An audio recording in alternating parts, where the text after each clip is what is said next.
इस्लाम था, इस्लाम है, इस्लाम रहेगा। इस्लाम की गर्दन पे हुसैन इब्ने अली का एहसान था, एहसान है, एहसान रहेगा। और इस्लाम नबी मक्के नहीं गए, नबी अमेरिका नहीं गए, तू कैसे चला गया? नबी जर्मन नहीं गए, तू कैसे चला गया? नबी फारस नहीं गए, तू कैसे चला गया? नबी चीन नहीं गए, तू कैसे चला गया? नबी यूरोप नहीं गए, तू कैसे चला गया? नबी फारस नहीं गए, तू कैसे चला गया? तो इस्लाम जवाब देता है कि मेरा चलना मत देख, मेरा बोलना मत देख, मेरा पकड़ना मत देख। मक्के की गलियों में नबी चलते रहे, इस्लाम चलता रहा, नबी बोलते रहे, इस्लाम बोलता रहा। तो मैंने कहा ऐ इस्लाम, तेरे दुश्मनों ने तेरे कत्ल का मंसूबा नहीं बनाया, तेरे दुश्मनों ने तुझे कत्ल करने का इरादा नहीं किया। तो इस्लाम जवाब देता है कि मेरे कत्ल करने की दूर की बात है, पैगंबर इस्लाम का कत्ल मीटिंग तैयार हो गया था, वो मीटिंग और कहीं नहीं बल्कि मक्के के दारुल अदवा में तैयार हो चुका था। पैगंबर इस्लाम का कत्ल कर दो, इस्लाम का चिराग को बुझा दो, इस्लाम का चिराग बुझ जाएगा तो पैगंबर इस्लाम खुद ब खुद खत्म हो जाएंगे। मगर बाहर बाजुए सहाबा जब मक्के की धरती के ऊपर हुजूर सल्लल्लाहु अलैहि वसल्लम का कत्ल करने का मंसूबा तैयार हुआ तो बाजुए सहाबा ने उसे बिठा कर रख दिया। जब हिंदुस्तान की धरती पे नबी की अजरत का, नबी की इज्जत का, नबी की शौकत का कत्ल का मंसूबा तैयार हुआ तो बरेली शरीफ के आला हजरत ने उसे बिखेर के रख दिया।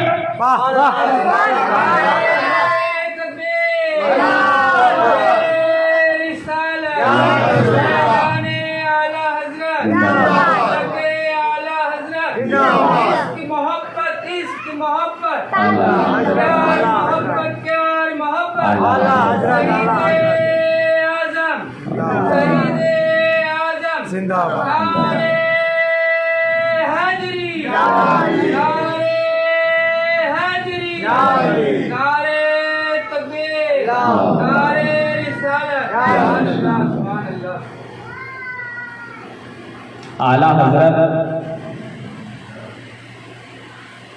के घर में एक दिन एक फकीर आया, कहने लगा कि ऐ अहमद रजा, मुझे 10 रुपया दो, मुझे 10 रुपया दो, नहीं तो तुम्हारी हवेली को पलट कर रख दूंगा। आला हजरत को जलाल आता है और कहते हैं ऐ नादान, अल्लाह और रसूल के मर्जी के खिलाफ बात मत कर, शरीयत मुस्तफा के खिलाफ बात मत कर। तो उन्होंने कहा कि आप मुझे पैसा दीजिए तो मैं तुम्हारी हवेली को पलट कर रख दूंगा। तो अंदर से अहमद रजा की अम्मी आवाज दी, बेटा फकीरों के मुंह नहीं लगा करते हैं, उससे मत उलझो, वो जो कह रहे हैं उसे मान लो। तो अहमद रजा जवाब देता है कि अम्मी जान, मैं ये जो मांग रहा हूँ, ये जो मांग रहा है मैं उससे ज्यादा दूंगा, मगर ये शरीयत मुस्तफा के खिलाफ बात कर रहा है।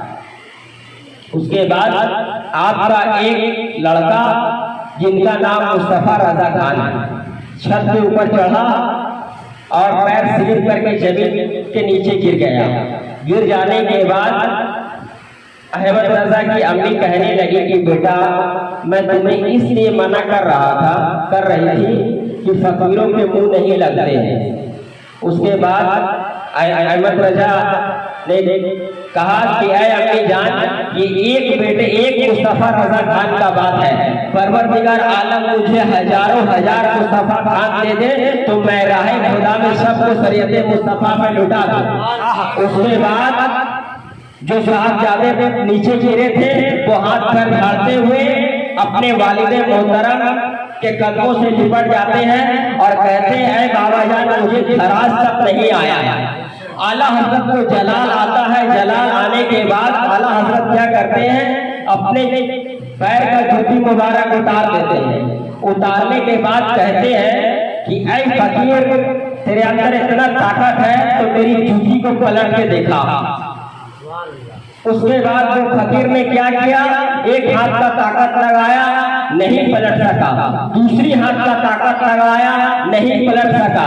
घबरा के पसीना पसीना होकर के पीछे खसक गया और कहता है कि अहमद रजा, अहमद रजा तुमने जादू कर दिया है इस चप्पल में। तो अहमद रजा कहते हैं कि अपना बात अपने दिमाग के अंदर अपनी जेब में घुसा के रख। मैं जो कहता हूँ वो शरीयत मुस्तफा से कहता हूँ, मैं अपनी मर्जी से नहीं बल्कि शरीयत मुस्तफा की मर्जी से कहता हूँ। उसके बाद एक दिन का वाकया है, आला हजरत शहर मक्का गए हज किए। हज करने के बाद वहां से जब आप निकले हैं शहर मदीना के लिए, निकलने के बाद जैसे जैसे ही मदीना शरीफ करीब आता जा रहा था, आपकी आंखों में आंसू आते जा रहे हैं। उसके बाद आपने क्या किया, अपना चप्पल को उठा लिया हाथ में। जैसे शहर मदीना में उतरे हैं आप, वैसे ही चप्पल को खोल दिया। उसके बाद दौड़ते चले जा रहे हैं, आका की बारगाह में दौड़ते चले जा रहे हैं। वहां की पथरीली जमीन थी, कांटा था सब तरफ, मगर अहमद रजा दौड़ते चले जा रहे हैं। उसके बाद जाते जाते अचानक एक कांटा अहमद रजा के तलवा में ढुक गया। ढुक जाने के बाद खून का फव्वारा जारी हो गया। उसके बाद किसी ने कहा, आए अहमद रजा तुम्हारे पैर से खून निकल रहा है। तो अहमद रजा रुक जाते हैं। रुकने के बाद तो कांटा पैर से बाहर निकालते हैं। आप बाहर निकलने के बाद कांटा को चूम लेते हैं। चूमने के बाद कहते हैं कि तुम्हारी जगह हमारे पैर में नहीं है, मेरा पैर बहुत सख्त है। अगर तुम टूट जाते हमारे पैर से दब करके तो क़यामत के दिन, रोज़े महशर के दिन मैं हुजूर सल्लल्लाहु अलैहि वसल्लम को मुंह कैसे दिखाता। तुम्हारी जगह तलवा के नीचे नहीं है, तुम्हारी जगह तलवा के अंदर नहीं है, तुम्हारी जगह आला हजरत के दिल के अंदर है। सुभान अल्लाह, सुभान अल्लाह, वो आला हजरत है। एक दिन एक बुजुर्ग जा रहे थे और एक औरत और एक मर्द बैठा हुआ था। उसके बाद अचानक से छींटा पड़ता है पैर से, उस औरत के बदन पे कीचड़ उछल के लग जाता है। लग जाने के बाद उसका महबूब को कहे, लड़की कहे कि मेरे बदन में कीचड़ उछल गया। उसने ऐसा चला जो मेरे बदन में कीचड़ उछल गया, कीचड़ उछल के आ गया, मेरा कपड़ा खराब हो गया। उसके बाद उसके महबूब को बर्दाश्त नहीं हुआ, उसने क्या किया, एक तमाचा खींच के उसके बुजुर्ग को मार दिया, अल्लाह वाले को मार दिया।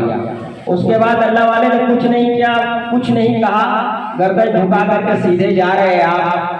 जब आप दूध के होटल के पास पहुंचे हैं तो वहां दूध वाले ने देखा आपको, कहा हजरत अस्सलाम वालेकुम, बैठे, कहाँ से आ रहे हैं आप? वो बैठे, जैसे ही दूध उस अल्लाह वाले के हाथ में दिया है, दूध अभी आपने पिया भी नहीं है, हाथ में लेके रखा है, अल्लाह की तरफ देखते हैं कि ऐ परवरदिगार आलम, क्या शान है आपकी, कभी तमाचा खिलाता है और कभी दूध पिलाता है, क्या शान है आपकी। इतने में कुछ लोग दौड़ते हुए आए आपके पास और आकर के कहते हैं कि तुमने उसे क्या बेदुआ दे दिया, तुमने उसे क्या किया कि वो छत के ऊपर चढ़ा और छत से गिर गया। गिर जाने के बाद उसकी कमर की हड्डी और गर्दन की हड्डी टूट गई है, वो मर गया। चंद लोगों ने उसे पकड़ के लाया। लाने के बाद वो बुजुर्ग कहते हैं कि मैं इसे कुछ नहीं कहा, मैं इसे कुछ बेदुआ नहीं दिया, मैं जा रहा था, मेरे पैर से कीचड़ उछल के इस औरत के बदन पे पड़ गया, तो इसका आशिक मुझे तमाचा मार दिया, इसका जो महबूब है मुझे तमाचा मार दिया, और जो मेरा महबूब है उसे बर्दाश्त नहीं हुआ, इसका यार इसको तमाचा मारा तो मेरा यार इसको दुनिया से खत्म कर दिया। अल्लाह वाले का शान ये होता। एक बुजुर्ग और थे, तो बुजुर्ग दरिया के करीब रहते थे, दरिया के करीब रहते थे, और दरिया के बगल में एक इलाका, एक मोहल्ला गांव था। तो दरिया का पानी मोहल्ले की तरफ आने लगा। आने के बाद अल्लाह वाले के बारगाह में जाता, 10 आदमी जाते, जाकर के कहते हैं हजरत यहाँ का बांध टूट गया है, आप कुछ कीजिए, नहीं तो हम लोग सब घर से बेघर हो जाएंगे, पूरा गांव हम लोग का पूरा इलाका डूब जाएगा।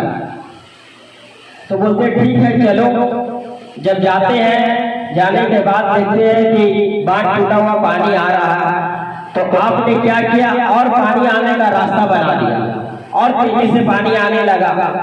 उसके बाद उन लोगों ने क्या कहा कि इससे तो अच्छा कि हम इनसे नहीं कहते तो अच्छा रहेगा, मगर हमारी उम्मत मुस्तफा के लोग भी बहुत अच्छे हैं, कभी तल से सर के ऊपर, कभी तल से पैर, जमीन के ऊपर, कभी तल से सर के ऊपर, कभी तल से पैर के नीचे। उसके बाद कुछ 2-4 मिनट के बाद में दरिया अपना रुख ले लेती है, पानी आना बंद हो जाता है। उसके बाद मोहल्ले के लोग जो भाग रहे थे रिटर्न आए, रिटर्न आने के बाद कहने लगे, ऐ हजरत आप बताइए, जो पानी इतना तेजी से आ रहा था, आपने तो उसका रास्ता को और क्लियर कर दिया, और ज्यादा पानी आने लगा स्पीड में, मगर अचानक दरिया अपना रुख ले लिया।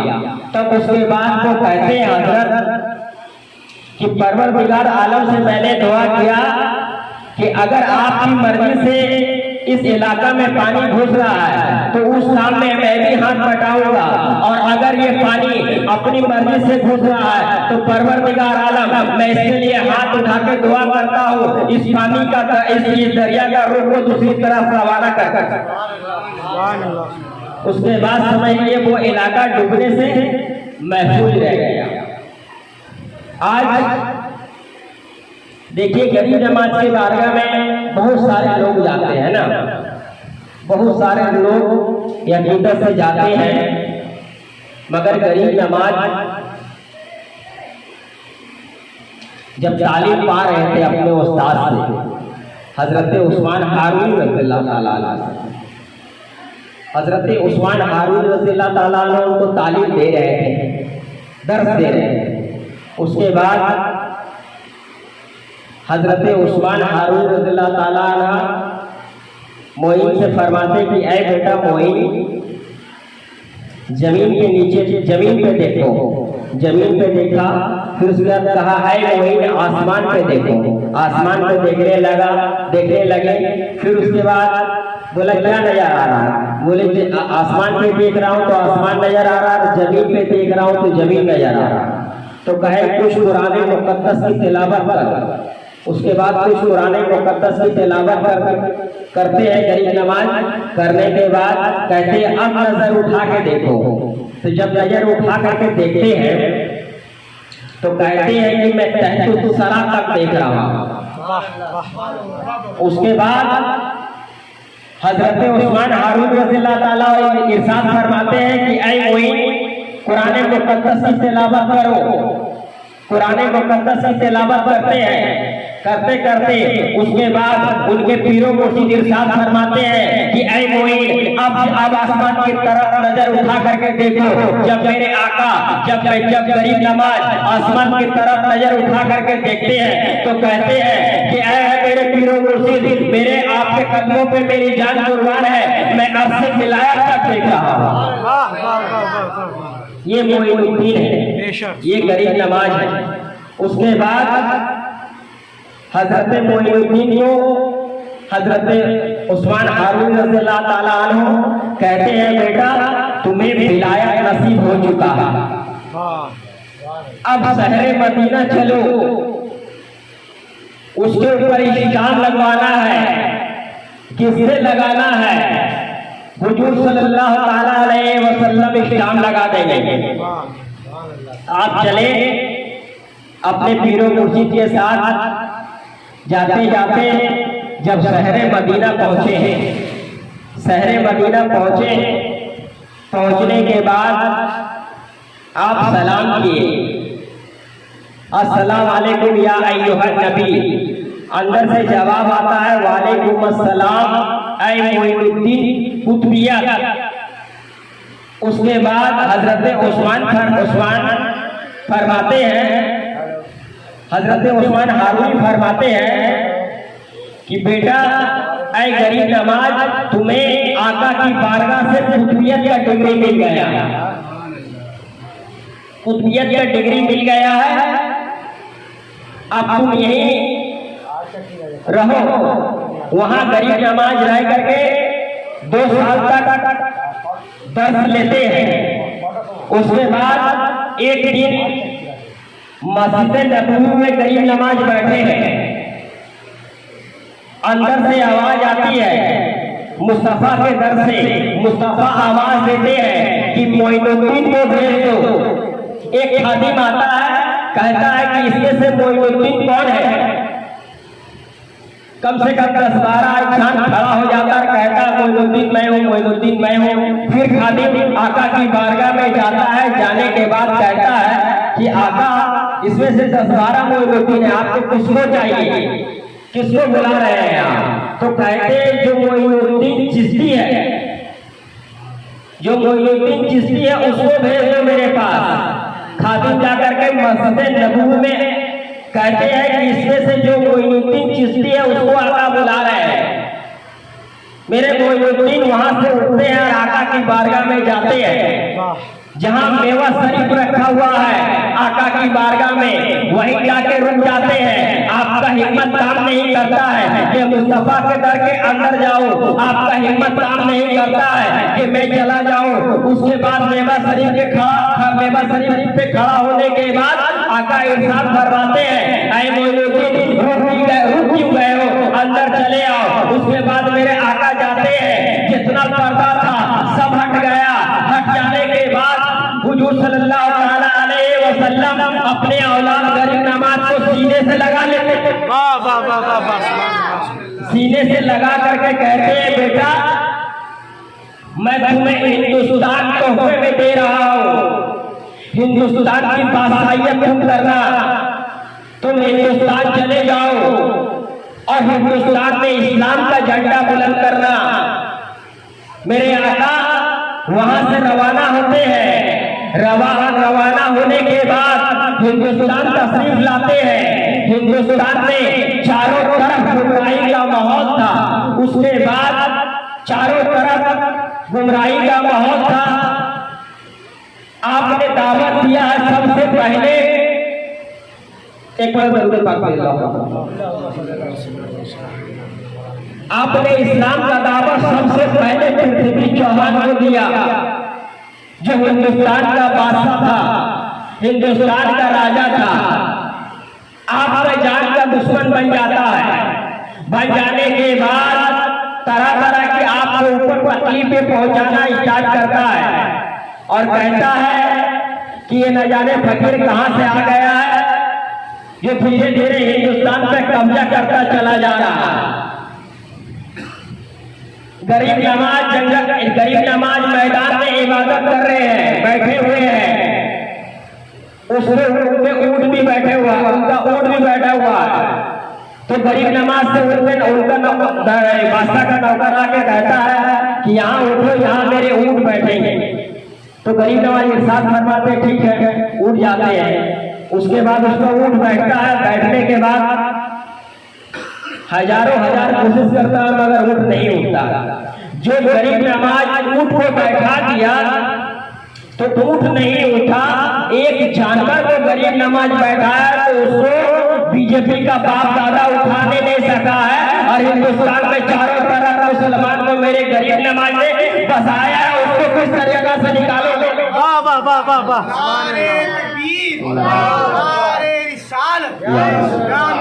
या मोईन हक मोईन हक मोईन। मेरे गरीब नमाज बैठे हुए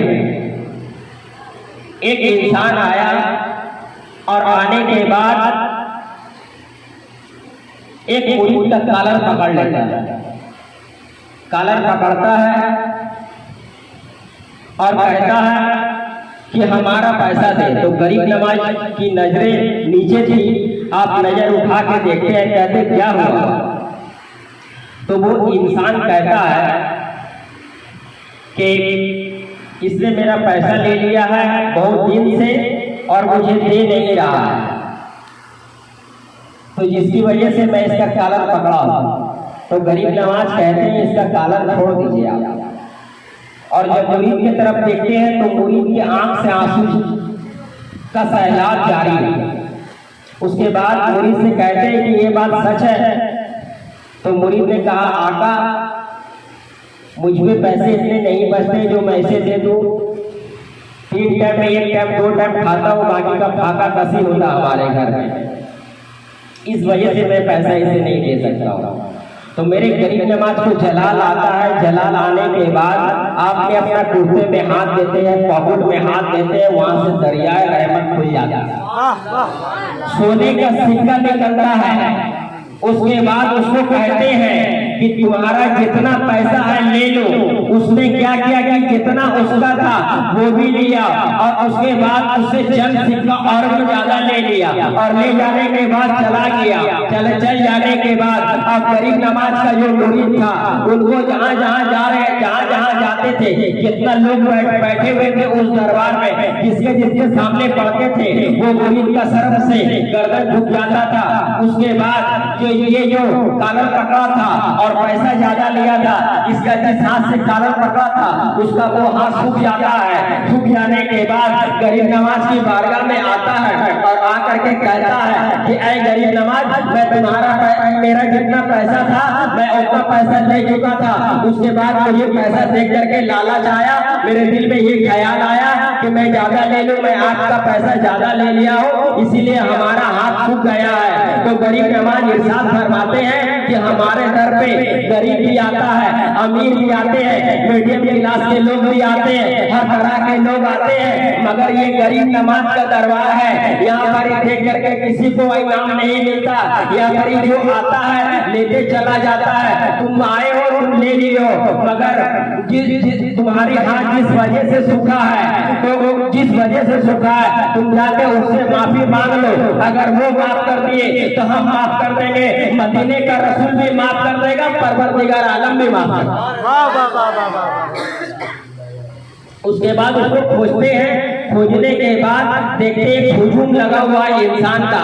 वो ऐरे गहरे नथु खैरे इंसान नहीं था, वो ऐसा इंसान था जिनको गरीब नमाज खिलाफत दे चुके थे, जिनको गरीब नमाज चिश्तिया सिलसिला के पानी बना चुके थे। जब देखता है इनके पास हजारों हजार का तादाद है, उसके बाद आता है कपड़ा लपेटे हुए आता है, हाथ से कपड़ा हटाता है और आकर के उनका पैर पकड़ लेता है। कहता हजरत हमको माफ कर दीजिए। कहते क्या हुआ आपको? कहता है जिस दिन से मैं आपके गिरबान में हाथ लगाया हूँ उस दिन से मेरा हाथ धीरे धीरे सूख गया है। देखिए, और मैं गरीब नमाज के बारगाह में गया, जाने के बाद आका इरशाद फरमाते हैं कि जिससे तू गलती किया उससे माफी मांग, अगर वो माफ कर देंगे तो हम भी माफ करेंगे। तो हम लोगों का पता चला वो माफ किए, उसके बाद उसका हाथ ठीक हो गया। हाथ ठीक होने के बाद वो दौड़े दौड़े गरीब नमाज के बारगाह में जाते हैं और जा करके कहते हैं ऐ गरीब नमाज मेरा हाथ ठीक हो गया। तो गरीब नमाज इरशाद फरमाते हैं कि ठीक है, ठीक हो गया तो अब यहाँ से चला जा। तो वो शख्स कहता है कि मैं ठीक करवाने के लिए भी आया था और उसके बाद कलमा तैयबा ला इलाहा इल्लल्लाह मुहम्मदुर रसूलुल्लाह पढ़ने के लिए आया हूँ। गरीब नमाज अपना हाथ बढ़ा और मुझे कलमा पढ़ा। गरीब नमाज अपना हाथ बढ़ा, मैं तेरी लिस्ट में जिंदगी भर अपने आप को गुलामी बन करके कटाऊं, गुलाम बन के कटाऊं। जो गरीब नमाज एक दिन गरीब नमाज किसी रास्ते से आ रहे हैं, आ रहे थे। आने के बाद देख रहे कुछ लोग आग की पूजा कर रहे हैं। आग की पूजा कर रहे हैं तो गरीब नवाज रुक जाते हैं। रुक जाने के बाद क्या देखते हैं कि आग की पूजा कर रहे हैं। तो वहाँ रुकने के बाद कहते हैं कि आप लोग कितने दिन से पूजा कर रहे हैं। तो उन्होंने कहा कोई 5 साल से, कोई 10 साल से, कोई 20 साल से। तो कहा आप लोग पूजा क्यों कर रहे हैं। तो कहा हम लोग इसलिए पूजा कर रहे हैं कि मरने के बाद ये आग हमको जलाए नहीं जलाए। तो कहा एक बार हाथ आग में डाल के देखो। तो कहा हाथ आग में डालेंगे तो जल जाएगा। तो कहा जब जल जाएगा तो फिर इसका पूजा करने से क्या फायदा। तो उन लोगों ने कहा कि आप हाथ डाल करके देखिए। मेरे गरीब नवाज अपना खड़ौन मुबारक उतारते हैं और उतार के आग में डाल देते हैं। गरीब नवाज के साथ फरमाते हैं कि मेरे जिस्म को जलाना तो दूर की बात है, ये मेरे खड़ौन को जलाना। खड़ौन डालते हैं। डालने के बाद कुछ देरी के बाद वो आग पूरा बुझ जाता है। वो खड़ौन के सदके में अल्लाह पूरे जगह को गुलजार कर देता है। वाह वाह वाह। उसके बाद गरीब नवाज चलने लगे वहां से। उन लोगों ने क्या कहा कि अब आप जा रहे हैं क्यों।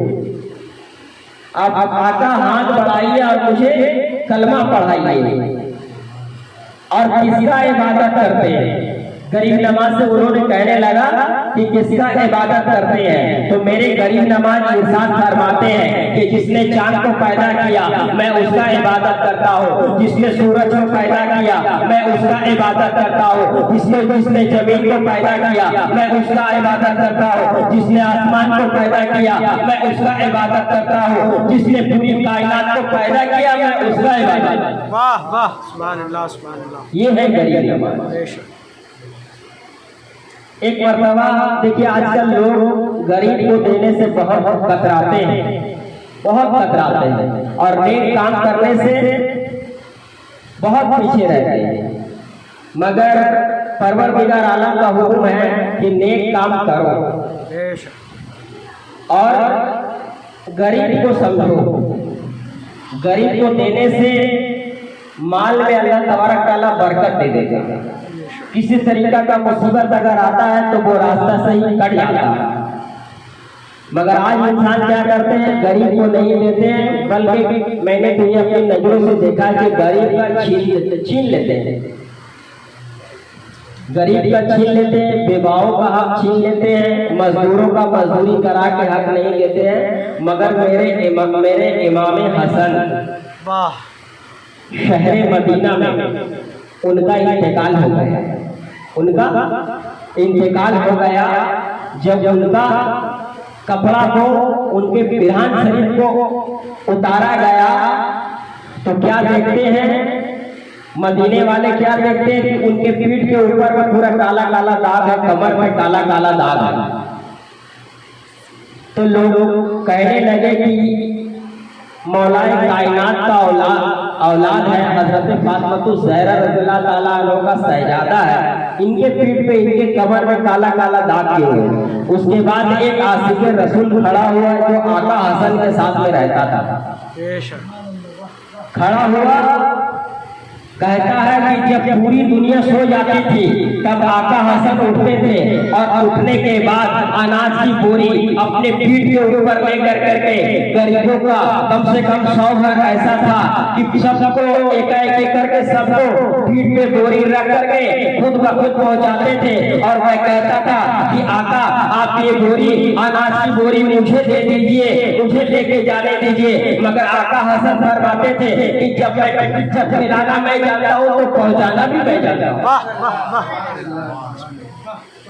जब खिलाना मैं जानता हूँ तो पहुंचाना भी मैं जानता हूँ। चलिए अब एक और इंसान था। देखिए आज इंसान माँ बाप की कदर कीमत इज्जत नहीं करता है। मगर देखिए माँ बाप किसको कहा गया, किसको कहा गया। एक शख्स था जो शहर मक्का में अपने बाप को ला करके रोड रास्ते के ऊपर मार रहा था। हुजूर सल्लल्लाहु अलैहि वसल्लम उस रास्ते से जाते हैं, उसके बाद में उसे रोकते हैं, कहते हैं क्यों मार रहे हो अपने वालिद मोहतरम को? तो कहता है वो लड़का कहता है कि इससे पूछिए हम इसे क्यों मार रहे हैं। उसके बाद जब बूढ़ा का चेहरा आकर देखते हैं तो उसकी आंखों में चारों कतार आंसू है। उसके बाद बूढ़ा कहता है कि ये मुझे इसलिए मार रहा है कि मैं जब जवान था तो इसे खट के खिलाता था, अब बुढ़ापा में भी ये मुझसे काम लेना चाहता है और मैं काम अब नहीं कर सकता हूँ, तो इसलिए मुझे ये मार रहा है। और उसके बाद गुलामों की लाइन में मुझे ये बेचने के लिए लेकर गया। तब आका को जलाल आता है और कहते हैं कि घरों में अगर बरकत चाहते हो तो अपने माँ बाप का खिदमत किया करो। परवरदिगार आलम का कसम है, अगर माँ बाप खुश हो जाएगा और हिलता हुआ जुबान से अगर दुआ कर देगा तो परवरदिगार आलम माँ बाप की हाथ बाद में नीचे आएगी, पहले तुम्हारे घर में बारिशों का रहमत पहले आ जाए। उसके बाद एक शख्स और था जो 3 दोस्त था जो बकरियां चराया करता था। तो उसके बूढ़े माँ बाप थे, तो उसने क्या करते थे कि पहले माँ बाप को दूध पिलाते थे। बकरी चरा के आते थे तो पहले माँ बाप को दूध पिलाते थे। दूध पिलाने के बाद तब अपने बाल बच्चा को दूध पिलाते थे। छोटा छोटा बच्चा था उनका, तब उनको दूध पिलाते थे। एक दिन इत्तेफाक से लेट हो गया, देर होने के बाद देर से आया, आके देखा तो माँ भी सो गई, बाप भी सो गया। अब उसके बाद बकरी का दूध गा रहा है, देखा माँ बाप दोनों सो गया। अब बकरी का दूध को लेके खड़ा है और बच्चा लोग पैर से लिपट रहे कि अब्बू जान हमको दीजिए।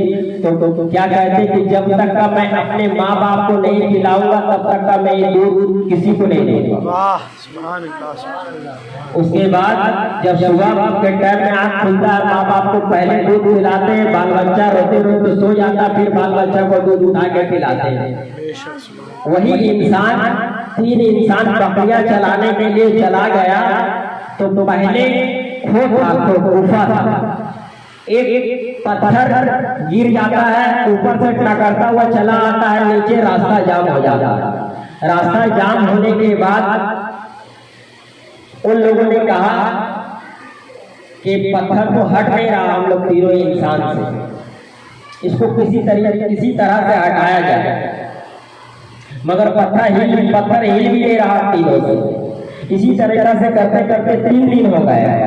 3 दिन हो जाने के बाद तब तीनों ने मशवरा किया कि हम लोगों ने जो नेक काम किया है उसका वसीला रख के परवरदिगार आलम से दुआ किया जाए।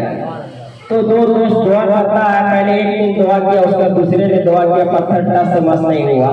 उसके बाद जो तीसरा था जो माँ बाप को दूध पिलाया था, उसने वो दूध परवरदिगार आलम की बारगाह में दूध का वसीला रख करके जब दुआ किया, जैसे दुआ किया परवरदिगार आलम का रहमत से वो पत्थर अपने आप जगह दे दिया। तो ऐ मुसलमानों जरा ध्यान से सुनो, ध्यान से समझो कि जब दुनिया का मुसीबत माँ बाप को खुश रखने से खत्म हो सकता है और अल्लाह खुश हो सकता है, तो तुम्हारे घर में रोजी क्यों नहीं आ सकती माँ बाप को खुश रखने से?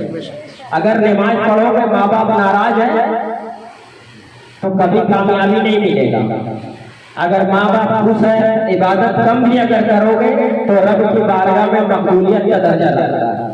उनका नाम माँ बाप है। चलिए, बहुत हुआ, बाबा अलैना इल्लल बलाग।